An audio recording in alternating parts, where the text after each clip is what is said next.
있습니다. 저희 다 함께 봉독하도록 하겠습니다. 그러나 노아는 여호와께 은혜를 입었더라. 아멘.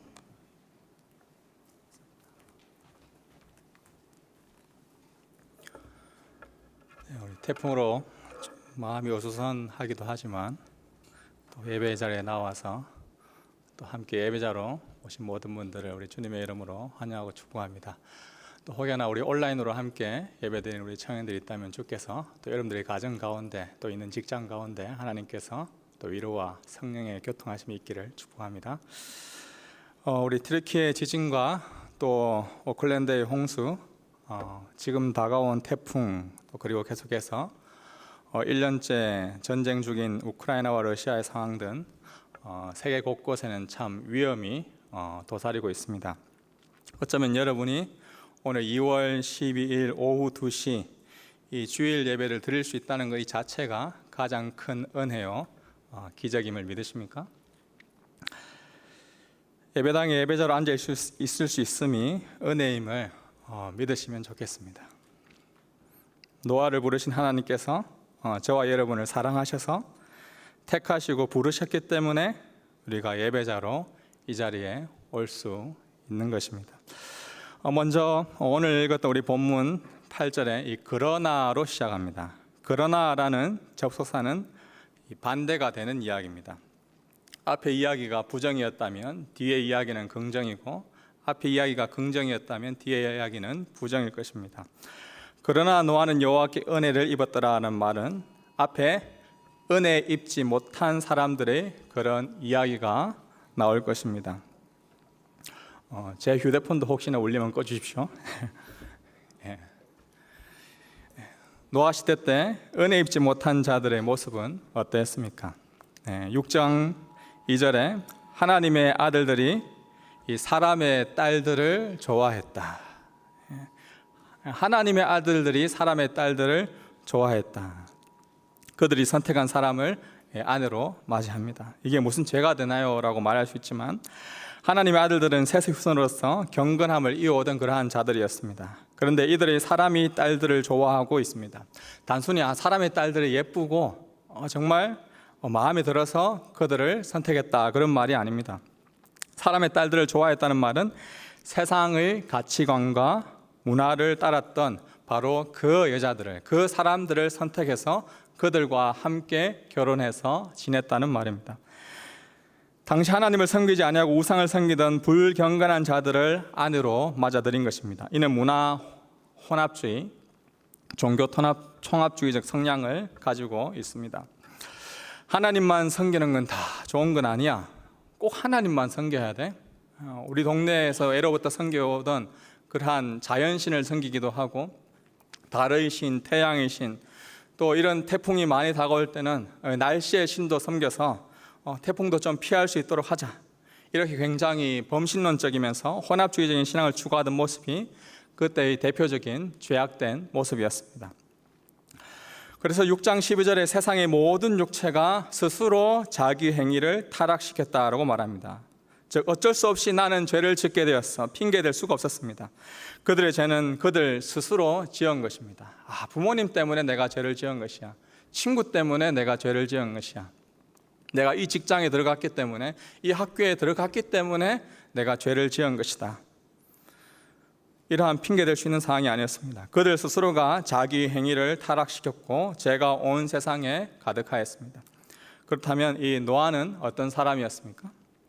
창세기 앞부분을 통해 노아에 대해 알 수 있는 방법은 아담부터 이어지는 계보, 족보를 통해서 우리는 조금 힌트를 얻을 수가 있습니다. 5장 1절부터 이어지는 아담 이후의 족보에 그들이 언제 결혼을 했는지 알 수는 없지만 대를 잇는 아들을 낳았을 때의 나이와 또 이후에 살았던 횟수, 그리고 죽을 때의 나이가 기록되어 있습니다.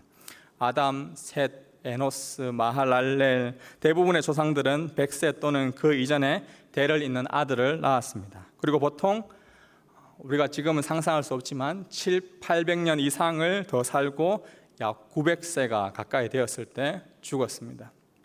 노아도 950세까지 살았었죠. 근데 5장 32절에 와서는 이렇게 기록되어 있습니다. 노아는 500세가 넘어 셈, 함, 야벳을 낳았습니다. 다른 조상들과 달리 꼭 노아만 이 500세가 넘어서 셈, 함, 야벳을 낳았다라고 기록되어 있습니다. 왜 그랬을까요? 노아에게 도대체 무슨 일이 일어났었던 것일까요? 저는 이 몇 가지로 정리해 보았습니다. 첫 번째로, 먼저 노아는 이 비혼주의자, 아마 독신주의자였을 것이다, 이런 입장이 있을 것입니다. 옆에 있는 친구들이 하나둘씩 다 계속해서 결혼했습니다. 축의금도 주고 결혼한다고 필요한 물품도 사주고 선물도 주었습니다. 그러나 노아 본인은 결혼을 안 했습니다. 왜 그랬을까요? 마음에 드는 경건한 여자가 없었기 때문입니다. 하나님의 사람으로서 세상의 딸들과 결혼한다는 것은 있을 수 없는 일이기에 스스로 차라리 나는 그냥 독신주의자로, 비혼주의자로 살겠다라고 다짐하며 오랜 세월을 살았을 것이다라고 생각할 수 있습니다. 물론 노아가 비혼식을 열어가지고 친구들한테 축의금을 달라 그런 말은 하지 않았겠죠. 두 번째로는 이 노아가 이 결혼을 했지만 계속해서 자녀를 낳지 않고 아마 피임을 했을 것이다 라는 입장입니다.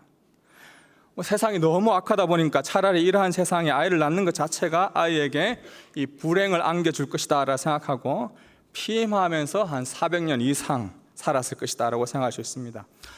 당시 문화를 생각해 볼 때 저는 설득력이 없어 보입니다. 세 번째로, 아마도 노아의 이 아내는 아이를 잉태하지 못하는 이 불임이었을 것이다 라고 보는 입장입니다. 창세기 12장부터 이어지는 족장 시대를 보더라도 당시 고대 근동의 결혼은 개인이 선택하는 결혼이라기보다 집안의 어른이, 아버지가 때가 되면 결혼을 시켜주는 그러한 문화였습니다.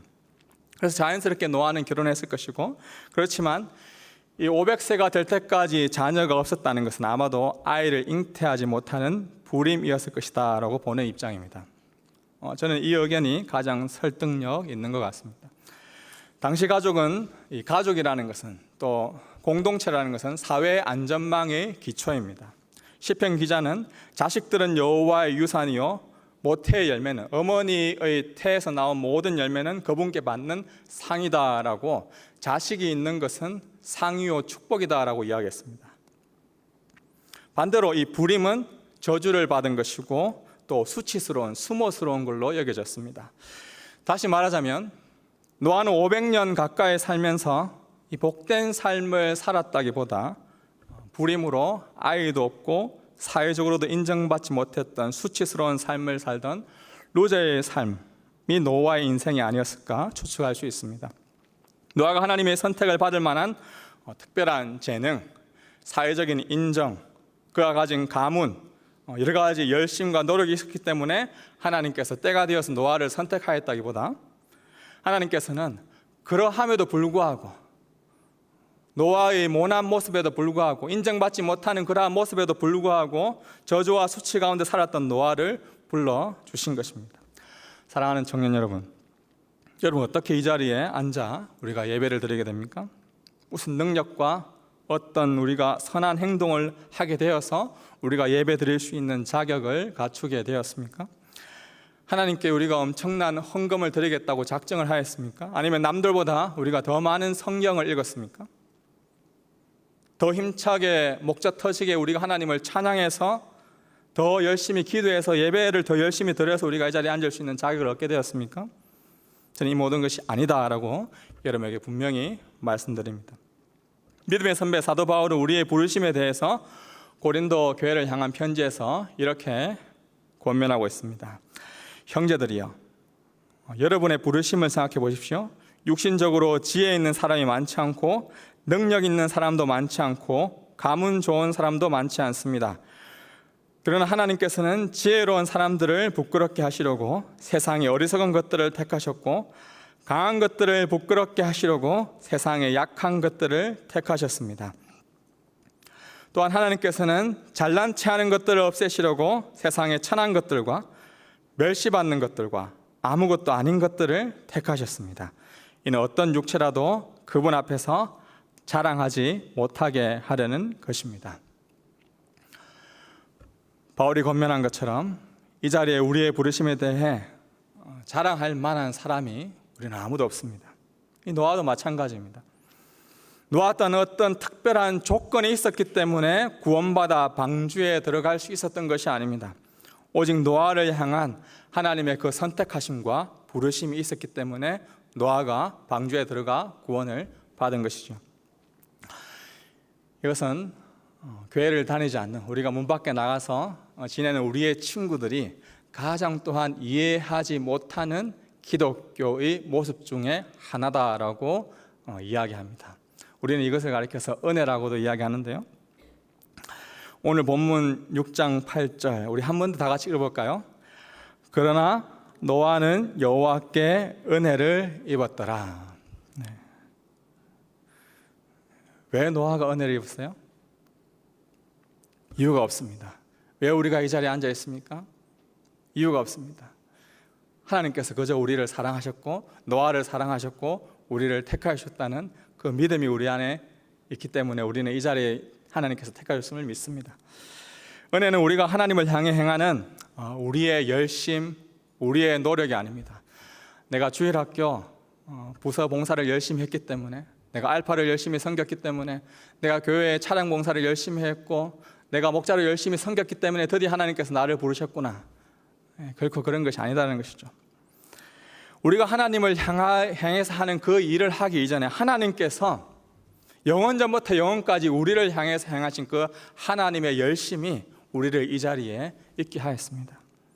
은혜라는 것은 우리가 하나님을 향한 우리의 열심이 아니라 하나님께서 우리를 향한 그 하나님의 열심이 우리의 은혜입니다. 사도 바울이 에베소 교회에 보낸 편지에서 그래서 구원을 받게 된 조건, 이유를 이렇게 설명하고 있습니다. 에베소서 2장 8절에서 9절 말씀 우리 다 함께 읽어보겠습니다. 여러분은 시작. 여러분은 믿음으로 은혜로 구원을 받았습니다. 이것은 여러분에게서 나온 것이 아니요 하나님의 선물입니다. 행위에서 난 것이 아니니 아무도 자랑하지 못하게 하려는 것입니다. 아멘. 오직 하나님의 선물입니다. 우리의 그 어떤 열심과 행동이 아니라 오직 하나님의 은혜로 말미암아 구원받아 2월 12일 우리가 이 자리에 앉아서 하나님께 예배 드릴 수 있는 예배자로서의 특권을 누리게 되었음을 믿으시기 바랍니다. 아프리카에서 온 암소 9마리라는 그런 책이 있습니다. 그 이야기를 들려드리겠습니다. 한 의사가 아프리카의 한 마을에 들어가 그들을 섬겼습니다. 그 마을의 추장 아들은 누가 봐도 매우 훌륭한 엘리트였습니다. 마을의 추장 아들은 외국에서 유학생활을 마치고 돌아오자 온 마을이 술렁거렸습니다. 야, 저렇게 공부를 많이 하고 온 훌륭한 추장 아들 과연 누구와 결혼할 것인가? 모든 사람의 관심이 쏟아진 것입니다. 이 마을의 전통 중에 남자가 여자에게 청혼할 때 여자의 집에 암소를 끌고 가서 청혼을 하였다고 합니다. 대부분의 처녀는 암소 1마리를 받았고 때로는 암소 2마리를 받았습니다. 좀 더 가치를 부여해서 아주 가끔 3마리를 받는 경우도 있었으나 그러한 경우는 매우 드물었습니다. 그러다 어느 날 드디어 추장 아들이 청혼하기 위해 집을 나섰습니다. 그 행렬을 보니 암소 9마리나 끌고 나가는 것입니다. 사람들이 나와서 말했습니다. 야, 역시 추장 아들은 다르다. 누가 저 암소 9마리를 받고 결혼하게 될까? 다들 웅성거리며 뒤따라갔습니다. 솔로 지옥에 나오는 이 서울대 피아노 전공 미스 춘양 진 출신의 우리 신슬기 같은 그런 여인이 이제 곁눈질을 합니다. 근데 이제 외면해 버리죠. 누가 봐도 엘리트인 하버드 신경과학 의대생 우리 이나딘이죠. 또 지성의 여성이 기다리고 있습니다. 지나쳤습니다. 박세정 같은 슈퍼모델이 추장 아들을 기다리고 있었습니다. 이소희의 눈웃음, 최서희의 미적 감각 같은 그런 곁눈질 속에서도 추장 아들은 결코 아랑곳하지 않았습니다. 추장 아들이 도착한 집은 너무나 의외의 장소였습니다. 몹시 가난한 집에다가 청혼받은 여자 역시 병약하고 볼품없는 모습을 지니고 있었습니다. 아마 솔로 지옥 같은 프로그램에서 출연하겠나라고 청하지도 않을 그럴 법한 그러한 여인이었습니다. 아주 천시받던 사람이었습니다. 지켜보던 사람들이 추장 아들을 향해 말했습니다. 야, 저 아들 정신 나갔나 보다. 저런 여자에게 암소 9마리나 바치다니. 그 마을을 봉사하던 의사는 본국으로 다시 돌아왔고 오랜 세월이 지나자 다시 그 마을을 방문하게 되는데 그때 추장 아들이 이제 그 마을의 추장이 되어서 그 의사를 초대하였다고 합니다. 추장의 초대로 그 집을 방문한 의사는 깜짝 놀랐습니다. 왜냐하면 부인이 나와서 인사를 하는데 예전에 그 볼품없던 그러한 부인의 외모가 아니었기 때문입니다. 그때 자신감 없고 초라한 여자가 아닌 무척 당당한 데다가 영어도 유창하게 잘하는 그러한 멋진 여성이 되어 있었습니다. 그 의사는 속으로 굉장히 놀라고 있었는데 추장은 그 의사의 마음을 눈치채고 이렇게 말했습니다. 사실 그때 암소 한 마리면 충분히 저의 혼인은 승낙 얻을 수 있었습니다. 하지만 청혼의 순간에 암소 몇 마리를 받았느냐가 이 한 여인에게 평생의 자의 가치를 결정하는 것이라는 것을 저는 알았습니다. 저는 제 아내가 암소 한두 마리 값에 한정하며 사는 것을 원하지 않았습니다. 제 아내를 무척 사랑했기 때문입니다. 처음 제 아내는 암소 9마리를 보고 무척 당황하며 놀랐습니다.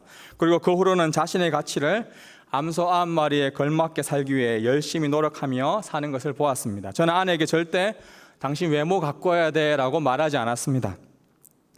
공부도 해야 돼라고 그렇게 말하지도 않았습니다. 다만 아내를 있는 모습 그대로 사랑한다고, 사실 당신은 암소 9마리보다 더 훨씬 더 가치 있는 사람이야 라고 더 아내를 사랑하였습니다. 아내는 더 멋지고 아름다운 여성으로 변해갔습니다. 이야기는 여기까지입니다. 우리는 언제 변화되고 언제 다른 사람을 사랑하게 됩니까? 그러면 언제 늦잠 속에서 일어나게 됩니까? 내 존재와 가치가 다른 사람을 통해서 인정받을 때 우리의 삶이 변화되지 않습니까? 이것을 우리는 은혜라고 이야기합니다. 이번 주가 여러분과 만나는 저희 두 번째 시간입니다. 저는 계속해서 앞으로 여러분이 하나님의 사랑을 받을 만한 자격조차 없는 존재였음에도 불구하고 여러분이 생각하는 것보다 그 이상으로 여러분은 사랑받은 존재라는 그 사실을 더 알아가는 여러분들이 삶이 되기를, 말씀을 나누는 가운데 깨닫게 되기를 소망합니다. 계속해서 목회를 하고 자녀를 양육하면서 느끼는 점은 이거 지켜야 돼, 이거 꼭 해야 돼, 사랑해야 돼, 이거 안 하면 안 돼, 꼭 봉사해야 돼, 윽박 지른다고 사람이 변화되는 것은 아니다라는 것을 알게 됩니다. 사람은 사랑을 받고 은혜를 받을 때 변화가 됩니다. 혹여나 연인이 우리 앉아 계시다면 한번 바라보십시오. 아마 가장 예쁘지 않습니까? 사랑받을 때 가장 예쁘거든요. 저와 여러분은 어떤 은혜를 입었습니까? 로마서 5장 8절에서 9절 말씀, 혼자 앉아 계셔도 됩니다. 자, 한번 다 같이 읽어보겠습니다. 시작. 그러나 우리가 아직 죄인 되었을 때 그리스도께서 우리를 위해 죽으심으로 하나님께서 우리에 대한 그분의 사랑을 나타내셨습니다. 그러므로 이제 우리가 그리스도의 피로써 어렵다는 인정을 받았으니 그리스도로 인해 하나님의 진노에서 확실히 구원받을 것입니다. 저와 여러분은 여전히 죄인이었고 암소 한 마리로도 결혼할 수 없었던, 그러한 자격조차 없었던 연약하고 수치스러운 인간이 사실 저와 여러분이었습니다. 그럼에도 불구하고 예수 그리스도께서는 우리를 위하여 죽으심으로 우리가 그만큼 가치 있는 존재이다. 너는 암소 한 마리의 가치가 아니라 내 아들과 바꿀 만한 존재가 바로 너란다. 내가 너를 위해서 이 땅에 갈게. 너는 그만큼 가치 있는 존재야. 네가 지금 힘들어하고 있고 앞이 보이지 않고 막막하더라도 내 아들을 너를 위해서 보냈어. 우리는 여전히 아직 죄인 되어 있지만 그분께서 2000년 전 우리를 위하여 죽으심으로 여러분은 세상에서 가장 가치 있는 존재임을, 이미 여러분은 그러한 존재로서 살아가고 있는 가장 소중한 분임을 믿으시기 바랍니다. 혹시 오랫동안 습관적인 제 가운데 빠져나오기가 쉽지 않습니까? 계속해서 낙심과 절망 가운데 나의 이 의지력이 낙한 모습 때문에 나 자신에 너무 실망하고 있지는 않습니까? 중독에 빠져 있고 계속해서 엄란한 생활 가운데 헤쳐나오지 못하고 있고 고의적으로 계속해서 남을 미워하고 정하는 마음 가운데 큰 상처가 치유되지 못하고 쓴뿌리가 가득한 그러한 분들이 계십니까? 예수 그리스도의 십자가 앞으로 나오십시오. 나 같은 별 볼 일 없는 자를, 어딜 가도 환영받지 못하는 그러한 나를 위하여서, 하나밖에 없는 당신의 아들 우리를 위하여서, 저를 위하여서, 여러분들을 위하여서 보내주셨습니다. 그 은혜 때문에 우리가 살아가는 것이고, 암소 9마리보다 훨씬 가치 있는 존재라고 우리를 여겨주셨기 때문에 우리가 섬길 수 있는 것이고, 봉사할 수 있는 것이고, 나눌 수 있는 것이고, 그분을 따라갈 수 있는 것입니다. 그러나 노아는 여호와께 은혜를 입었더라. 이 한마디 때문에 노아는 그의 모든 삶은 의의 선포자로 살아갑니다. 그래서 베드로후서 2장 5절에 보면 이렇게 고백하고 있습니다. 하나님께서는 옛 세상을 용서하지 않으시고 경건치 않은 사람들의 세상을 홍수로 덮으셨습니다. 그때 오직 의의 선포자인 노아의 8 식구만 지켜주었습니다. 노아의 정체성을 가리켜서, 노아가 했던 일을 가리켜서 베드로는 의의 선포자다라고 합니다. 바로 의가 누구입니까? 우리 하나님이시지 않습니까? 우리 주 예수님이지 않습니까? 예수님을 정언하는 삶을 살았던 자가 노아입니다. 은혜를 입었기 때문에 예수님을 증거하는, 하나님을 증거하는 삶을 살았던 것이죠. 하나님을 경외함으로, 두려움으로 방주를 지었고 세상을 단죄하며 거룩하고 경건한 삶을 살아가는 은혜를 입은 자의 삶을 살았습니다. 사랑하는 청년 여러분, 실패하였습니까? 어둠 가운데, 좌절과 낙심 가운데 있습니까? 도저히 앞이 보이지 않습니까? 그러함에도 불구하고 여러분을 여전히 선택하시고 여러분을 이끌어가고 계시는 그 하나님을 기억하십시오. 그러나 노아는 여호와께 은혜를 입었더라. 우리 그러나 노아는 여호와께 은혜를 입었더라, 이 구절에 노아 대신에 여러분들의 이름을 한번 넣으시고 우리 말씀을 읽고 마치면 좋겠습니다. 다 같이 하겠습니다. 시작. 그러나 진영이는 여호와께 은혜를 입었더라. 아멘. 기도하겠습니다. 하나님, 은혜 아니면 하루도 살아갈 수 없는 연약한 죄인이 이 자리에 나와